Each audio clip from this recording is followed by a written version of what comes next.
మనుషుల్లాగే ఇతర గ్రహాలపై జీవాలున్నాయా? America, Russia వంటి అగ్రదేశాలు కొన్ని దశాబ్దాలుగా వీటిపై పరిశోధనలు చేస్తున్న గ్రహాంతరవాసులపై ఖచ్చితమైన ఆధారాలు కనుగొనలేకపోయాయి.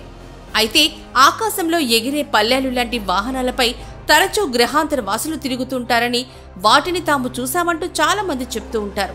ఇలాంటి కథనాలను ఆధారంగా చేసుకుని హాలీవుడ్ ఎన్నో సినిమాలు కూడా వచ్చాయి.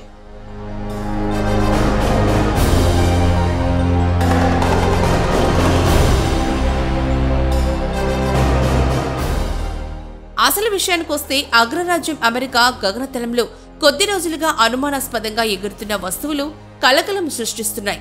ఇవి డ్రోన్లా, విమానాలా, లేక గ్రహాంతరవాసులు ఉపయోగించే ఫ్లయింగ్ సాసర్లా తెలియక ప్రజలు అయోమయానికి గురవుతున్నారు. కొద్ది రోజుల క్రితం న్యూజెర్సీకి మాత్రమే పరిమితమైన ఈ వింత వస్తువులు ఇప్పుడు అమెరికాలోని చాలా ప్రాంతాల్లో కనిపిస్తున్నాయి.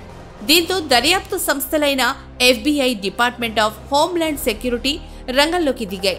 ఈ ఎగిరే వస్తువులతో జాతీయ భద్రతకు ఎలాంటి ముప్పు లేదని, వీటి వెనుక విదేశీ హస్తం కూడా లేదని ఆ సంస్థలు చెబుతున్నాయి. దీనిపై వైట్ హౌస్ వర్గాలు కూడా స్పందించాయి. ఆకాశంలో కనిపిస్తున్నవి చాలా వరకు మానవ సహిత విమానాలేనని, అన్నింటికీ చట్టపరమైన అనుమతులు ఉన్నాయని వైట్ హౌస్ జాతీయ భద్రతా సమాచార సలహాదారు జాన్ కిర్బీ స్పష్టం చేశారు.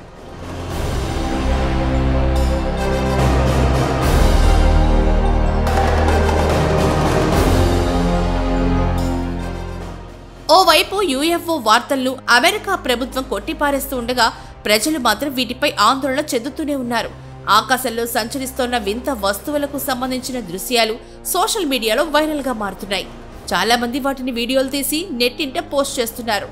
కొందరు వీటిని గ్రహాంతరవాసుల వాహనాలని అంటూ ఉండగా, మరికొందరు మాత్రం ఈ డ్రోన్లు ఇరాన్ మదర్షిప్ నుంచి వచ్చాయని, చైనా వదిలిందని ఇలా రకరకాల పుకార్లు వ్యాప్తి చేస్తున్నారు.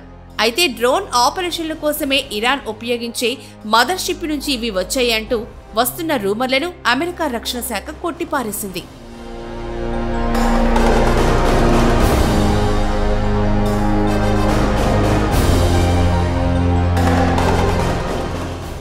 అమెరికాలో వివిధ ప్రాంతాల్లో కనిపిస్తున్న అనుమానాస్పద డ్రోన్లను కూల్చివేయాలని అధ్యక్షుడిగా ఎన్నికైన డొనాల్డ్ ట్రంప్ పేర్కొన్నారు. ఇలాంటి మిస్టరీ డ్రోన్లు దేశమంతా కనిపిస్తున్నాయి.